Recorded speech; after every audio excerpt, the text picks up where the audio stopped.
ክብራን ተመልካቾቻችን እጅግ በጣም የሚበርድ ቦታ ነገር ግን ለዓለም ሁሉ ደግሞ ተስፋ ብርሃን ከተወለደበት ስፍራ ላይ ነው የሚገኘው በፍልስጤም ቤተልሔም ጌታችን መድኃኒታችን ኢየሱስ ክርስቶስ የተወለደበት በከብቶች ግርግም እናቱ ድንግል ማርያም ያስተኛችበት ቦታም ለኔና ለናንተ ኃጢአት ስርየት ሲል ጌታችን መድኃኒታችን ኢየሱስ ክርስቶስ የተወለደበት ስፍራ ላይ ነው የምንገኘው።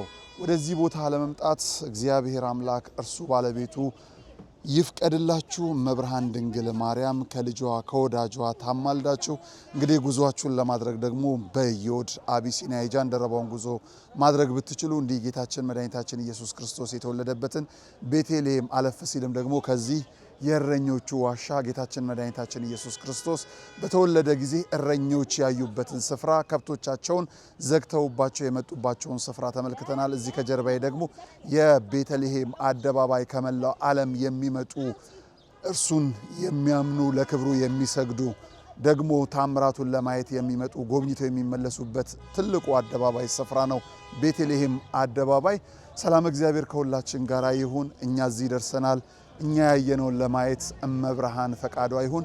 ጌታችን መድኃኒታችን ኢየሱስ ክርስቶስ እርሱ ባለቤቱ ከናንተ ጋር ይሁን። ከጀርባ የምትመለከቱት ቤተልሔም ነው። የልደቱን በዓል ለማክበር እንደዚህ ፓለስጤሞች ከመላው ዓለም የሚመጡ እንግዶቻቸውን ለመቀበል ዝግጅታቸውን አድርገዋል። ይሄ የምትመለከቱት እንግዲህ የገና ዛፍ ነው በነጮቹ። ይሄ አደባባዩ ነው የገና የቤተልሔም አደባባይ ነው። ሄድ ስትሉ ደግሞ በዚህ በኩል ይሄው ከፊት ለፊቱ ቤተልሔምን ትመለከታላችሁ። ቤተልሔምን ወደ ቀኝ በኩል ትተን ስንሄድ ደግሞ ገዳመ ኢየሱስን የኢትዮጵያ ኦርቶዶክስ ተዋሕዶ ቤተክርስቲያን ርስት የኢትዮጵያውያኖች ሀብት ጌታችን መድኃኒታችን ኢየሱስ ክርስቶስ ስሙ የሚጠራበት የተዋሕዶ ቤተክርስቲያንን እናገኛለን። ወደዛ ጉዞ እያደረግን ነው። በጣም በሚያስገርም በሚያስደንቅ መልኩ እንግዲህ እጅግ በሚያስደስት መልኩ የሀገራችንን ባንዲራ ዞር እንዳልን እንመለከተዋለን ማለት ነው። ከላይ የምትመለከቱት ጉልላት የቤተልሔም ጌታችን መድኃኒታችን ኢየሱስ ክርስቶስ የተወለደበት ቤተልሔም ዋሻ ነው። ከሱ ስር ደግሞ ማለት ነው የኢትዮጵያ ኦርቶዶክስ ተዋሕዶ ቤተክርስቲያን ሀብት የኢትዮጵያውያን ሀብት የሆነው ገዳመ ኢየሱስን እናገኛለን። ኢትዮጵያውያን ኦርቶዶክሳውያን በተለይም ማለት ነው ወደዚህ ቤተልሔም ስንመጣም ወደ ቅድስት ሀገር ኢየሩሳሌም ስንሄድም ጎብኚዎች አይደለንም ተሳላሚዎች ነን እንጂ ማለት ነው። በጣም በሚያስገርም በሚያስደንቅ መልኩ ከጥቂት ደቂቃዎች በኋላ የምንወዳትን የሀገራችንን ባንዲራ በሀገረ ፍልስጤም ላይ ታትሞ አሳያችኋለሁ።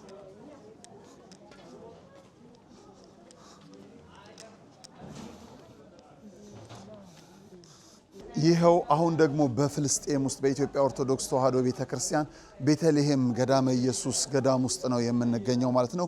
ይህ ገዳም በሀገረ ፍልስጤም የሚገኝ ቢሆንም ንብረትነቱ የኢትዮጵያ ኦርቶዶክስ ተዋሕዶ ቤተክርስቲያን ሀብት ነው። ይሄ የምትመለከቱት ጌታችን መድኃኒታችን ኢየሱስ ክርስቶስ የተወለደበት ቤተልሔም ነው። በጀርባዬ ደግሞ የምትመለከቱት በፍልስጤም የምትገኘው ይህ ደግሞ ቤተልሔም ደብረ ሰላም ኢየሱስ ገዳም ማለት ነው።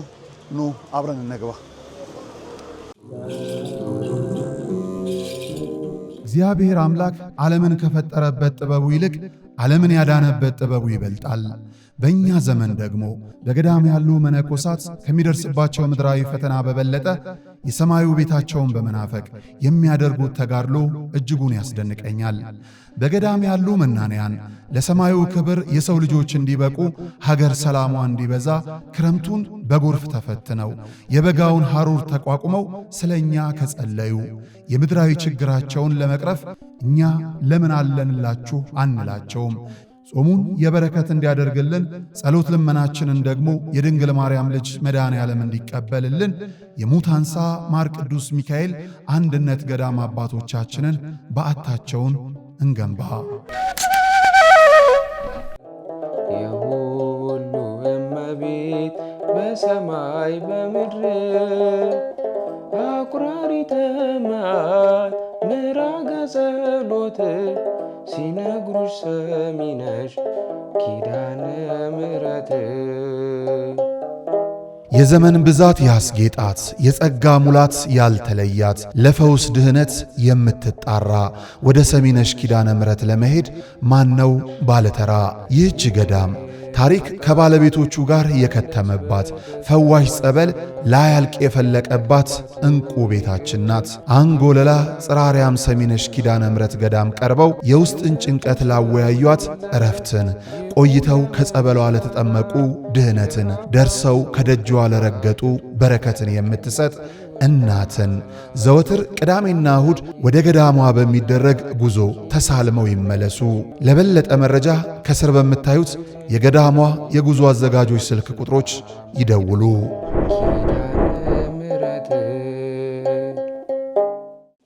እዚህ ቦታ የሰበሰብናችሁ ጌታ የተወለደበትን ቦታ ላይ ሰብስቦ መናገር አይቻልም። ጸሎት አድርጎ ብቻ መውጣት ነው፣ ማስተማር አይፈቀድም። ስለዚህ ታሪኩን ጠቅለል አድርገን እንነግራችሁና የዚህን ቦታ እናንተ ከቦታው ስትደርሱ ታሪኩን ታገናኙታላችሁ። እንግዲህ ጢባሪዎስ ቄሳር በሮም ላይ በተሾመ ጊዜ አንድ ትልቅ አዋጅ አወጣ። ይሄም አዋጅ ምንድነው? ሰው ሁሉ ይቆጠር ዘንድ ታዘዘ። በግዛቶቹ ያሉ ሰዎች እንዲቆጠሩ ማለት ነው። ሚስጢሩ ግን ሌላ አይደለም። የኔና የናንተ አምላክ የኔና የናንተ ፈጣሪ ከኛ ከኃጢአተኞች ቁጥር ገብቶ መቆጠሩን እንግዲህ አበበ ለማ ከበደ ከሚባለው መዝገብ ላይ ጌታችን መድኃኒታችን ኢየሱስ ክርስቶስ ይጻፍ ሆነ። መጀመሪያ ለኔና ለናንተ ሲል ተላልፎ ከመሰጠቱ በፊት አብሮ ከኃጢአተኞች ቁጥር ላይ ከኃጢአተኞች መዝገብ ላይ ነው የተጻፈው።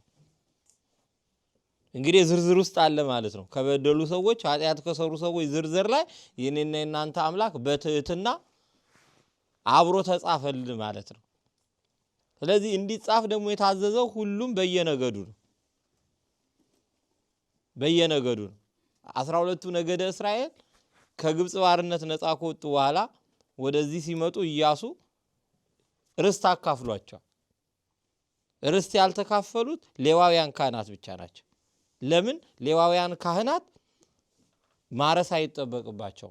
በዕርፈ ወንጌል ወይም ደግሞ በሕጉ በቶራው የሰው ልብ ማረስ ነበር ስራቸው። ስለዚህ ሌላ የሰራውን አስራት ያወጣላቸው ነበር። ዛሬም ካህናት ለምን ሰርቶ አይበሉም የሚል ሰው አለ አይደል? ካህን ነግዶ ወጥቶ ወርዶ በፍጹም እንዲያተርፍ አልተፈቀደም። ፍትሐ ነገሥቱ ይከለክላል። ስራው ምንድነው? መንፈሳዊ ነገር ብቻ። አሁን በግብጽ ብትሄዱ ዶክተሩ አለ አያክም። ካህን ከሆነ ምንድነው ስራው? መቀደስ፣ መናዘዝ፣ ማስተማር፣ መገሰጽ፣ መምከር፣ እነዚህን ነው ስራ የሚሰራ። ኢንጂነርም ከሆነ ኢንጂነርነቱ ሊጠራበት ይችላል እንጂ በኢንጂነርነቱ እንግዲህ የምህንድስና ስራ አይሰራም። ክህነት በራሱ የሙሉ ቀን አገልግሎት የሙሉ ቀን ስራ። ስለዚህ ርስት ሲያከፋፍል ይሄ ኢየሩሳሌም አካባቢ ያለው ለይሁዳ ከነገስታት ወገን ለሚሆነው ለይሁዳ የተሰጠ ነው። እመቤታችን ደግሞ የዘር ግንዷ ሲቆጠር እንግዲህ ከንጉሱ ከዳዊት ወገን ነው፣ ከይሁዳ ወገንም ጭምር ነው። ስለዚህ ለመቆጠር ወዴት መጣች? ወደዚህ። በመንገድ ስትመጣ የመውለጃዋ ወራት ደረሰ። እንዳትሰሳቱ። ምጧ መጣ የሚባል ነገር ከሰማችሁ ትክክለኛ ትምህርት አይደለም። እመቤታችን በሴት የሚሆን ልማድ ትክቶ ስርበተ ደም የሴት ግዳጅ የለባትም። ተረዳችሁ? ስለዚህ ምንድነው? አልበኪ ነውር ወይ ምንትኒ በላይ ሌኪ፣ በሷ ላይ ምንም አይነት ነውር የለባትም።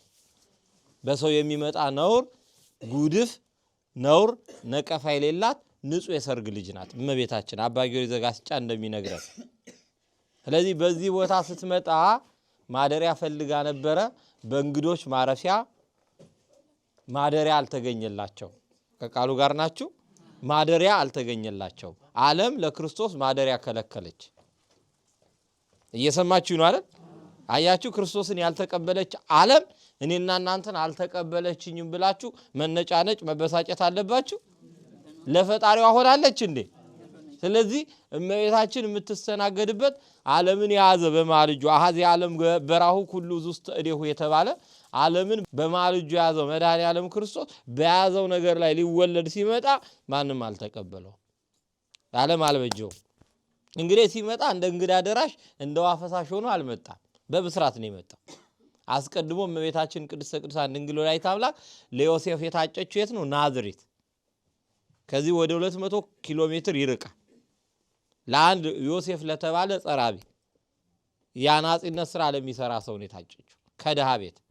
እንግዲህ ብዙ ነገስታት ብዙ ደናግላን ጌታ ከኛ ይወለዳል ብለው መሲሁ ከኛ ይወለዳል ብለው ንጽ ጠብቀው በድንግልና ኖረዋል። እሱ ግን ቤተ መንግስት አልፈለገም። እንደ ምስኪን ከደሃ ቤት ነው ያደረው። ለሱ እንኳን ወደ ቤተ መቅደስ ይዛ የገባችው ጫጩት ነው። እንቦሳ የምትጎትትበት ላም የምትጊደር ይዛ የምትገባበት የሌላት ድሃ ናት። ወደ ድሃይቷ ወደ እመቤታችን ወደ 15 ዓመቷ ድንግል ስሟ ራሱ ሲለይ ድንግል ተብሏል። ድንግል ወእም እናትም ድንግልም የሆነች ናት። ሰው እናት መሆን ካማረው ድንግል መሆን ይችላል አይችልም? አረ እንዴ! አዎ እሷ አምላክ ወሰብ ሲባል እሷ ድንግል ወእም ተብላለች። እመቤታችን ቅድስተ ቅዱሳን ድንግል ወላዲተ አምላክ ወደ ናዝሬት ወደ ገሊላ ነው የተላከው። ወደ ክፉ ሰፈር የኃጢአተኞች መንደር ናዝሬት እንዴት መልካም ሰው ይወጣባታል የምትባል ሄዳችሁ ታዩታላችሁ። የገበያ ቦታ ናት። ጌታ ከዛ ከተናቀው ህብረተሰብ ተቆጥሮ የናዝሬት ሰው ተብሎ ጌታችን መድኃኒታችን ኢየሱስ ክርስቶስ በናዝሬት በገሊላ እንዲገኝ መልአኩ ተላከ። ሽምግልና ዝም ብሎ እኮ ቢወለድ ሆዷ ቢገፋ ምታት ይመስላት ነበር። የ15 ዓመት ድንግል ናት፣ ንጹህ ሴት ናት። ያኔ ትደነግጥ ነበር። በሽታ ይሆን ትላለች ሆዷ ሲገፋ። ለምን? እንዘያምር ብእሴ ብላለች። ወንድ ስለማላውቅ ወንድ ባህልዮም የሌለባት እንዲህ አይነት ዕውቀት የሌለባት እመቤታችን ቅድስተ ቅዱሳን ድንግል ወላዲተ አምላክ ስለሆነች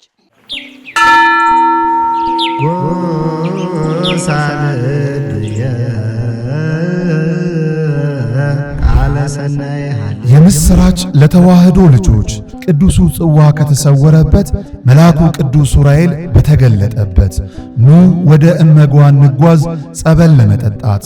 በጸበሉ ክፉ መናፍስት መውጫ አጥቶ ሲቀረቀር በገዳሙ አይተናል። ጎባጣው ቀንቶ ሽባው ሲተረተር የታሪክ ከርስ የተዋህዶ ቅርስ ሚስጥረኛ ዋሻ ማማ ምድር መንዝ ማህበረ እመጓ መንፈሳዊ የጉዞ ማህበር ፍጹም ክርስቲያናዊ መስተንግዶን አስቀድሞ አማኙን ከገዳሙ አሳልሞ ይመልሳል። በዚህ ማህበር ሲጓዙ ወዲህ የገዳሙን ልማት ይደግፋሉ። አለፍ ሲልም የጉዞውን ፈቃድ ስለተሰጠው በፍጹም አይስጉ። ለበለጠ መረጃ በ0912 10 51 55 ወይም በ0977 81 77 77 ማህበረ እመጓ ብለው ይደውሉ።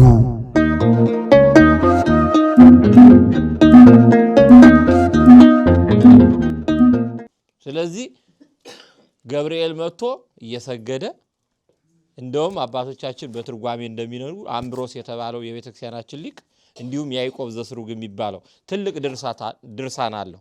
የዚህ የልደት ድርሳን በዚያ ላይ እንዳተመው ንስሩ ወደ እርግቢቱ መጣ ትጸንስ እያለ በአረጋዊ በጎልማሳ በጣም የሚያረጀ ከሆነ ጅጁ እንዳይባል ወጣትም ከሆነ ሳታምነው እንዳትቀር ጎልማሳ በሆነ ሰው ተገልጦ ወደ እርሷ ገብቶ ነው የሚለው መጽሐፉ። አብርሃም ወደ እርሷ ገባ፣ ሳራ ጸነሰች ይላል። ወደ እመቤታችን ግን የገባው መልአክ ነው። እንበለ ዘር እንበለ ሩካቤ እንበለ ሰስሎተ ድንግልና እመቤታችን ልጇን ተወልደው ዘንድ እግዚአብሔር ስለፈቀደ ገብርኤል ተላከ። አብርሃም ልጁን ይስሐቅን ለመዳር ያውብርን ላከ። እግዚአብሔር አብም እንግዲህ አንድያ ልጁ እንዲወለድ ለእመቤታችን ሽማግሌ አድርጎ ቅዱስ ገብርኤል ላከ። እንግዲህ ይዞት የመጣው ብስራት ከባድ ነው። የሰው ልጅ ከመላእክት ይበልጣል የሚል ነው። መላእክት አያችሁ ቅናት የለባቸው። የሰው ልጅ የሚበልጥ መላእክት የሚያንሱበት ብስራት ነው። እነሱ ግን በደስታ ክንፉን እያማታን የመጣው እንዲህ አይነት የምስራች እግር ያለው በእግሩ መኪና ያለው በመኪና ፕሌን ያለው ታላቁ መልአክ ግን ክንፍ ስለነበረው እየበረረን የመጣው ለማንም አልተነገረም። ይሄ ሚስጥር መላእክት ሁሉ አያውቁም። አይገርማችሁም? አሁን እናንተ ያያችሁትን ሚስጥር ይሄ ልደቱ ብስራት ማንም እኮ ያልሰማው ነው። ለመሰላችሁ ሰው ቢሰማው ኖሮ ለሰው ያወራል። ሰይጣን ሰማ ማለት አይደል? መልአክ ቢሰማው ለመልአክ ያወራል። ሰይጣን እንዳይሰማው የተሰወረ ሚስጥር ነው። እግዚአብሔር ሰው የሆነበት ሚስጥር ታላቅ ነው ብሎ ሐዋርያው ነግሮናል። ይሄ ሚስጥር ሰይጣን ቢሰማው ኖሮ አስቀድሞ ልጅ መወለዱን ሰምቶ ሄሮድስ ብዙ ሕፃናትን አስፈጀ። አያችሁ ብዙ ጽንስ ያጨናግፍ ነበር። ጌታ መጽነሱን ቢሰማ ኖሮ እንደሚጸነስ ቢሰማ ኖሮ ከድንግል እንደሚገኝ ቢሰማ ኖሮ ብዙ ደናግላንን ከእስራኤል ያጠፋ ነበር። ክፉ ነው ሰይጣን አይደል እንዴ? የፋርስ ንጉስ 21 ቀን አዘገየኝ አለ ቅዱስ ገብርኤል። ሚካኤል ሊረዳኝ ሲመጣ ነው ወደ አንተ የመጣሁት ይሏል ዳንኤልን። 21 ቀን አዘገየኝ። አያችሁ የፋርስ ንጉስ የተባለ ሰይጣን ለመልካም ስራ ያዘገያል። አሁን እናንተ ኢየሩሳሌም ሄዳችሁ ለሰው ብታወሩ መሰናክል ነው የሚያደርገው። ስለዚህ መንፈሳዊ ስራ ስታስቡ፣ በጎ ነገር ስታስቡ ለሰው አትንገሩ፣ ከእግዚአብሔር ጋር ብቻ ተማከሩ። እንዲህ አድርጎ ቅዱስ ገብርኤል መጥቶ እየሰገደ አበሰራት። 3 ቦታ ውሃ ዳር አበሰራት፣ ቤት ውስጥ አበሰራት፣ እንደገና ደግሞ በቤተ መቅደስ። እመቤታችን የምትገኝበት ቦታ ራሱ ውስን ነው። ብቸኝነቷ ራሱ ድንቅ ነው። መላእክት የሚያረጋጓት ታላቅ እናት ናት። እንዲህ ባለ መልኩ ሰምታው 9 ወር ከ5 ቀን ሲሞላት ወደዚህ ቦታ መጣ። በእንግዶች ማረፊያ ስፍራ ስላልተገኘላት በየታ ወለደችው? በከብቶች ግርግም። ይሄንን ታላቅ ምስጢር ለፕሮፌሰሮች አይደለም የገለጠው። እየሰማችሁኝ ነው? ለዶክተሮች አይደለም የገለጠው። ብር ላላቸው ሰዎች አይደለም የተገለጠው ይሄ ምስጢር። ለእረኛ። አሁን አንድ ሰው አልተማረም ለማለት ምን ተብሎ ነው የሚሰደበው? እረኛ። አያችሁ እረኛ ግን የክርስቶስን ምን ያገኘ ነው? የክርስቶስን ልደት ያገኘ ነው። እረኝነት ትልቅ ሙያ ነው። ክርስቶስ ራሱ ኖላዊው ለእስራኤል የተባለ ታላቅ አምላክ ነው። እረኝነት ከባድ ነው። ራስን አሳልፎ ለበጎች መስጠት ማለት ነው። አያችሁ እረኛ ግን አንዳንዴ ስታስቡት አሁን እግዚአብሔር የሚጠብቀን ለምንድን ነው? ስለሚወደን ነው። እረኛስ በጉን የሚጠብቀው ወይ ሸጦ ሊበላ ነው ወይ አርዶ ሊበላው አይደል እንዴ? ካውሬ ራሱ የሚጠብቀው ራሱ ለመብላት ነው። የእግዚአብሔር እረኝነት ግን ስጋውን አብልቶ ደሙን አጠጥቶ ነው። አይገርም? የሱ እረኝነት አይከብድም? ስለዚህ ክርስቶስ ራሱ ስሙን የሰየመው መልኩን ያተመው በእረኝነት ነው። አሁን እነዚህ ካህናት ትልቅ አባቶች ምንድነው የሚባሉት? የበግ እረኞች ነው የሚባሉት። በግ የተባልኛም እኛ ነን አይደለም እንዴ? ጠፍተን የምንፈለግ እረኞች የሚጠብቁን በጎች እኛ ነን። ያቺ የጠፋችሁ በግ ትዝ አይላችሁ? ሳር ስትነጭ ውሃ ስትጎነጭ ምንድነው ያረጋት? እስካሁን ለምን አለፋሽኛ ለዓለም ተሸከማት ነው። እግዚአብሔር ተሸክሞ በካህናት በኩል ኃጢአታችንን ሰውሮ ያኖረናል። ስለዚህ የእረኝነት ስራ ከባድና ትልቅ እንደሆነ ለማመልከት ለእረኞች ልደቱን ገለጠ። ለዓለም ድንቅ ሰዎች አይደለም የገለጠው፣ ለፕሮፌሰሮች አይደለም የገለጠው። ስለዚህ ሰብአ ሰገል ደግሞ ከሩቅ ምስራቅ ወተወሊዶ እግዚእነ ኢየሱስ ክርስቶስ በቤተልሔም ዘይሁዳ በመዋዕለ ሄሮድስ ናሁ ሰብአ ሰገል መጹ እምቤረጽባ። ከሩቅ የምስራቅ ሰዎች እነ ማንቱ ሲማር እነ በዲዳስፋር እነ ሜልኮል መጥተው ወርቅ ዕጣን ከርቤ ገበሩለት። ወርቁ ለመንግስቱ ነው፣ ዕጣኑን ለክህነቱ ነው፣ ከርቤውን ለሕማመ ሞቱ ነው። ይሄን አመሳስለው ገብረው ሰገዱለት። ይመራቸው የነበረ ኮከብ ነበረ። ስለዚህ በዛ ሰዓት በጨለማው ሰዓት ጌታ በተወለደበት ሰዓት እረኞች በትጋት በጎቻቸውን ሲጠብቁ ዛሬ በዳዊት ከተማ መድኃኒት ተወልዶላቸዋል፣ ደስ ይበላቸው አሏቸው። ብርሃኑን ከዚህ የተነሳ ቤተልሔም አሁን የምንሄድበት ድረስ ታያቸው፣ አደነቁ። ይህን ያዩትን ምስጢር ደግሞ በዓይናቸው ለመመልከት ከብቶቻቸውን ይሄ ዋሻ ነበር። እዚህ ዋሻ ውስጥ ምን አደረጉ? ከብቶቻቸውን አስገቡና በጎቻቸውን ፍየሎቻቸውን በድንጋይ ዘጉት። ለምን? ምነና ስትወጡ መጀመሪያ አካታችሁ ቦታ ቦታ ሲዛችሁ። መንፈሳዊ ስራ ተዝረክርኮ ይኬዳል እንዴ? ሸክፎ ነው አይደል እንዴ? ለምን? እዛ ምስጢሩን እያዩት በጌን ይሄኔ ጅበልቷት ይሆን ተኩላ እየተባለ መጨነቅ የለባቸው ማለት አህያዬንም ማስራለሁ እግዚአብሔርን ማምናለሁ ነው። ስለዚህ በደንብ ዘግተው በዚህ ቦታ የጌታ ልደት ለማየት ሄዱ። በዚህ ቦታ ሰውና መላእክት አብረው ዘምረዋል። 5ቱ መስተጻረራን የሚባሉ ነበሩ። የተጣሉ ሰውና እግዚአብሔር ተጣልተው ነበር። ሰውና እግዚአብሔር አይነጋገሩም፣ ተቋርፎ ነበር። እንግዲህ ከንጉስ ጋር ስትጣሉ ከሰራዊቱም ጋር ጠብ ነው አይደል እንዴ? ሰውና መላእክትም ምን ሆነው ነበር? ተጣልተው ነበር። እንስሳትስ አንበሳው ነብሩ የሰው ልጅ ያሳደው ነበር፣ ተጣልተው ነበር። በዚህ በልደቱ ያልታረቀ የለም። አንበሳ ከላም ጋር አብሮ አመስግኗል። መላእክት ተጣልተው ነበር፣ ተቆራርፈው ነበር፣ አብረው ዘምረዋል። አምላክ ሰው ሆኗል። አይገርማችሁ? ሰው አምላክ ሆኗል። እኛ ባህሪያችን ሁሉ ከብሯል ማለት ከተራ እግዚአብሔር መልኩን ሰጥቶና። አሁን ብዙ ሰው ቢወዳችሁ ገንዘብ ይሰጣችኋል እንጂ መልኩን ይሰጣችኋል አይሰጣው። ክርስቶስ ግን መልኩን እኛን መምሰልን ገንዘብ አደረገ። እንዲህ አይነት በረከት የተገኘ ስብሐት ለእግዚአብሔር በሰማያት ብለው በሰማያዊ ቋንቋ ሰውና መላእክት የዘመሩበት በዚህ ቦታ ነው። ታዲያ ይሄ ቦታ ድንቅ ነገር አይደለም? ለዚህ ምስጢር አንክሮ አይገባ? ይህ ምስጢር ታላቅ አይደለም? ስለዚህ ብዙዎች ማየት የተመኙትን ነቢያት ማየት የተመኙትን ለኛ ሳየን። ነቢያት ፈኑ ዴከ እያሉ አይደል እንዴ? እጅን ካሪ አምላክ እያሉ እኮ አልቅሰዋል።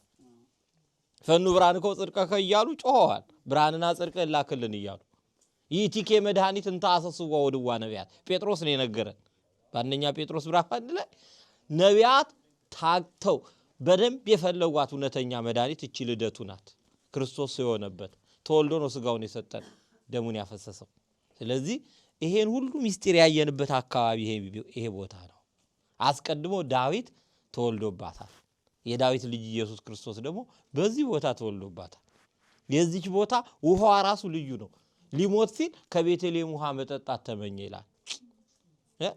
ዘፈቶ ይስተማይ ማይዘቅተ ቤተልሔም ፍጡነ ተንሱ መላእክት አራው ወተቃተሉ በውስጠት ይንተሉ አምጾ ሎቱ ወተማይ ዘይሰተ ምን ወምዝ ተወለቆ ሎቱ ጽድቅ እስከዛ ተዋግተው ሲያመጡለት እናንተን ጠላት አግኝተው ቢገላችሁስ እኔ እናንተን እንደምጠጣው ማለት አይደለም ብሎ የተሰጠውን ውሃ አልጠጣው ደፋው። ጽድቅ ሆኖ ተቆጠረለት። አያችሁ ዛሬ እኛ ነገስታት የኛ እንደሚጠጣሉ እንጂ እንዲለፍተው ነው የሚከፍሉት አይሉ አይደል እንዴ? ዳዊት ግን በጣም የሚያዝን ሩሩ ታላቅ አባት ነበርና የቤተልሔም ውሃ በራሱ የሚናፈቅ ነገስታቱ ሁሉ የሚናፍቁት ቦታ ነው። ዳዊት በረኝነት የነበረበት ቦታ ነው። አብርሃም በስደት መጥቶ የተቀመጠበት ከኬጢ ልጆች በ20 በ30 ሰቅል መሬት ገዝቶ ሚስቱን ለመቅበር የተደራደረበት የፍልስጤም ዕፃ ጌታ የተወለደው እስራኤል ውስጥ አይደለም። ልብ በሉ የተወለደው የት ነው? ፍልስጤም ውስጥ ነው። ይሄ ርብቃ መቃብር ከዚህ ነው ያለው። እንግዲህ 12ቱ ነገደ እስራኤል የወለደው ያዕቆብን የወለደች የእስራኤል እናት የምትባል እንግዲህ ርብቃ ራሱ መቃብሯ ከዚህ ስፍራ ነው። የቤተልሔም እልፍ ሕፃናት የተፈጁት እዚህ ነው። መቃብራቸው አለ። አሁን ሄደን ስንል ጌታ የተወለደበት ግርግም ቸርች ኦፍ አናውንሴሽን ይባላል። ትልቅ ቸርች ነው። ባዚሊካን ነው። ንግስት ሌኒ ናት የሰራቸው። በጣም የሚያምር ነው። ሄደን እናየዋለን። ብዙ ቅርሶች ሲጠፉ ያን ቦታ ግን ሊያቃጠሉትም ሊያፈርሱትም አልቻሉ። ከነ ግርማ ሞገሱ አለ። ሄዳችሁ ስታዩ በሩን ይጎንባሳል። ለምን ይሄን አደረጉ ሲባል ፋርሶች የዛን ጊዜ በፈረስ ገብተው እንዳያጠፉት ነው። ፍጻሜው ግን ያመነውም ያላመነው ለክርስቶስ እንዲመረከክ እንዲሰግድ ነው። አያችሁ ሄዳችሁ ስታዩት እንዲመጣላችሁ ነው። እዛ ብዙ መነጋገር ስለማይቻል ነው። እንግዲህ ብዙ መምህራን ታላላቅ አባቶች በመካከላችን ሆኖ ይሄን ያህል ሰዓት መናገር ማይገባም ነበረ። አሁን በፎቶአችሁ እንዲታተም ሳይሆን በልባችሁ እንዲታተም፣ በሞባይላችሁ እንዲቀረጽ ሳይሆን በልቦናችሁ እንዲቀረጽ ነው የኛ ምኞት። የሰማነውን በልቦናችን ያሳድርብን። ከጌታ የአገልግሎት ዘመናቸውን ያርዝምልን። እኛንም 30 60 መቶ ያማረ ፍሬ አፍርተን የመንግስቱ ዜጎች እንድንሆን ቅዱስ ፈቃዱ ይሆንልን። በዚህ ዋሻ ለእረኞቹ መልአኩ ተገልጦ እንዳጽናናቸው ብርሃነ መለኮቱን እንደገለጠላቸው ለኛም መልአክ ብርሃነ ልደቱን ይግለጥልን። ከብርሃነ ልደቱ ያሳትፈን። የሰማነው በልቡናችን ያሳድርብን። የእመቤታችን ፍቅሯ በልቡናችን ጣዕሟ በአንደበታችን ይደርብን። ከልጇ ከወዳጇ ታማልደን። ሀገራችን ኢትዮጵያን ከጥፋት ሕዝቦቿን ከስደት ከጦርነት ከቀሳፊ በሽታ ይሰውርልን። ተዋሕዶ ሃይማኖታችን እግዚአብሔር ያጽናልን። በሰላም እንደመጣችሁ በሰላም ወደ ቤታችሁ ይመልሳችሁ። ንግደተ ኢየሩሳሌም ነውና ኢየሩሳሌምን ለመርገጥ ለመሳለም ስላበቃን ሲልል ብለ እግዚአብሔር እናመሰግናለን።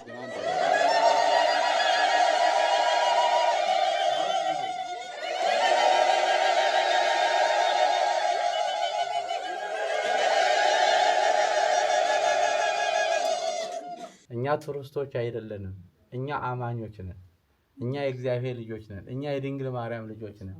እኛ እዚህ በመድረሳችን ልባችን የተሰበረ በደስታ እንደረኞቹ እንደው ደስ ያለን ሰዎች ነን እና ይሄ ለአንድ ክርስቲያን፣ ለአንድ አባት፣ ለአንድ መነኮስ፣ ለአንድ ኦርቶዶክሳዊ፣ ለአንድ መምህር እውነት አባቶቻችን ጥንት ድሮ ይሄንን ለመጎብኘት በበረሃ አንበሳ እየሰበራቸው አሸዋ እየዋጣቸው በቀይ ባህር እየገቡ ነበረ።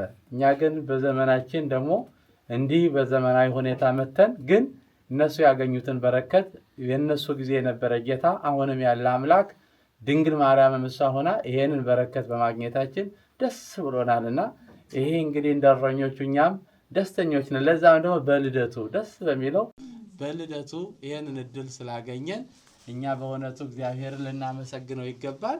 ወንድሞቻችን ይሄንንም ዝግጅት ያዘጋጁልን እነ ወደ አቢሲኒያም እነ መምህር ደረጀም ይኸው በሚዲያው እየቀረጸልን ያለው ወንድማችን የተዋህዶ ጠበቃ የሆነው ወንድማችን ነጋሽ ሚዲያም ጭምር ይሄንን ያስተባበራችሁ እነ መምህር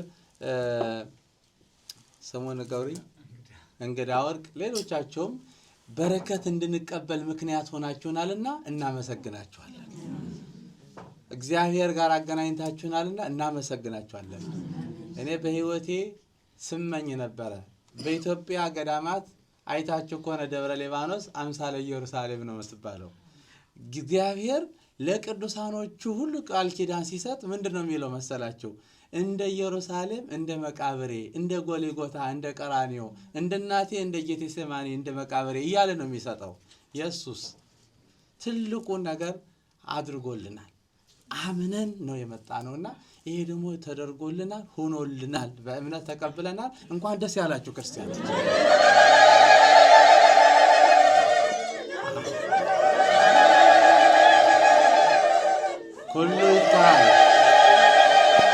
ሁሉ ይትካል ለዘያምን ለሚያምን ሁሉ ይቻለዋልና እኛ አምነን እንደምንድን የኛ ዓላማችን ሌላ ነገር አይደለም። ስላመንን ያመኑ ሰዎች የሚያገኙት ምንድነው? መንግስተ ሰማያት ነው። መንግስቱን ያውርሰን፣ ከመንግስቱ ውጭ ያድርገን፣ በተዋህዶ ሃይማኖታችን ያጽናን፣ አጽራረ ተዋህዶ ሃይማኖትን ያስታግስልን፣ በረከቱን ረድኤቱን ያፍስስልን። አባታችን ሆይ ብለን እንጸልይ። አባታችን ሆይ በሰማያት የምትኖር ስምህ ይቀደስ፣ መንግስትህ ትምጣ፣ ፈቃድህ በሰማይ እንደሆነች እንዲሁም በምድር ትሁን። በደላችንን ይቅር በለን እኛም በደላችንን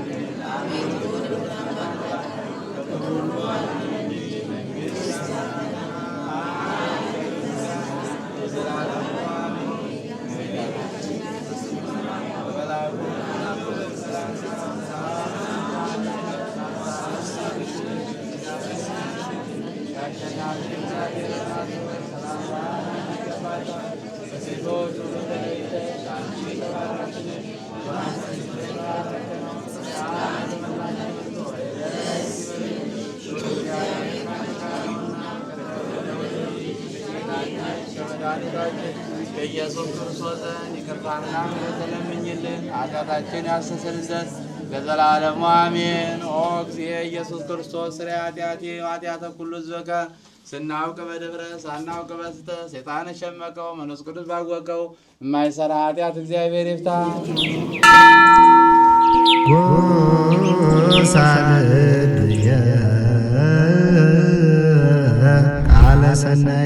የምስራች ለተዋህዶ ልጆች ቅዱሱ ጽዋ ከተሰወረበት መልአኩ ቅዱስ ዑራኤል በተገለጠበት ኑ ወደ እመጓ እንጓዝ ጸበል ለመጠጣት። በጸበሉ ክፉ መናፍስት መውጫ አጥቶ ሲቀረቀር በገዳሙ አይተናል። ጎባጣው ቀንቶ ሽባው ሲተረተር የታሪክ ከርስ የተዋህዶ ቅርስ ሚስጥረኛ ዋሻ ማማ ምድር መንዝ ማህበረ እመጓ መንፈሳዊ የጉዞ ማህበር ፍጹም ክርስቲያናዊ መስተንግዶን አስቀድሞ አማኙን ከገዳሙ አሳልሞ ይመልሳል። በዚህ ማህበር ሲጓዙ ወዲህ የገዳሙን ልማት ይደግፋሉ። አለፍ ሲልም የጉዞውን ፈቃድ ስለተሰጠው በፍጹም አይስጉ። ለበለጠ መረጃ በ0912 10 51 55 ወይም በ0977 81 77 77 ማህበረ እመጓ ብለው ይደውሉ። እግዚአብሔር አምላክ ዓለምን ከፈጠረበት ጥበቡ ይልቅ ዓለምን ያዳነበት ጥበቡ ይበልጣል። በእኛ ዘመን ደግሞ በገዳም ያሉ መነኮሳት ከሚደርስባቸው ምድራዊ ፈተና በበለጠ የሰማዩ ቤታቸውን በመናፈቅ የሚያደርጉት ተጋድሎ እጅጉን ያስደንቀኛል። በገዳም ያሉ መናንያን ለሰማዩ ክብር የሰው ልጆች እንዲበቁ ሀገር ሰላሟ እንዲበዛ ክረምቱን በጎርፍ ተፈትነው የበጋውን ሐሩር ተቋቁመው ስለኛ ከጸለዩ የምድራዊ ችግራቸውን ለመቅረፍ እኛ ለምን አለንላችሁ አንላቸውም። ጾሙን የበረከት እንዲያደርግልን ጸሎት ልመናችንን ደግሞ የድንግል ማርያም ልጅ መድኃኔ ዓለም እንዲቀበልልን የሙታንሳ ማር ቅዱስ ሚካኤል አንድነት ገዳም አባቶቻችንን በዓታቸውን እንገንባ። የሁሉ እመቤት በሰማይ በምድር አቁራሪተ መዓት ምራገ ጸሎት ሲነግሩሽ ሰሚነሽ ኪዳነ ምሕረት የዘመን ብዛት ያስጌጣት የጸጋ ሙላት ያልተለያት ለፈውስ ድህነት የምትጣራ ወደ ሰሚነሽ ኪዳነ ምሕረት ለመሄድ ማነው ባለተራ? ይህች ገዳም ታሪክ ከባለቤቶቹ ጋር የከተመባት ፈዋሽ ጸበል ላያልቅ የፈለቀባት እንቁ ቤታችን ናት። አንጎለላ ጽራርያም ሰሚነሽ ኪዳነ ምሕረት ገዳም ቀርበው የውስጥን ጭንቀት ላወያዩት እረፍትን፣ ቆይተው ከጸበሏ ለተጠመቁ ድህነትን፣ ደርሰው ከደጇ ለረገጡ በረከትን የምትሰጥ እናትን ዘወትር ቅዳሜና እሁድ ወደ ገዳሟ በሚደረግ ጉዞ ተሳልመው ይመለሱ። ለበለጠ መረጃ ከስር በምታዩት የገዳሟ የጉዞ አዘጋጆች ስልክ ቁጥሮች ይደውሉ። ኪዳነ ምሕረት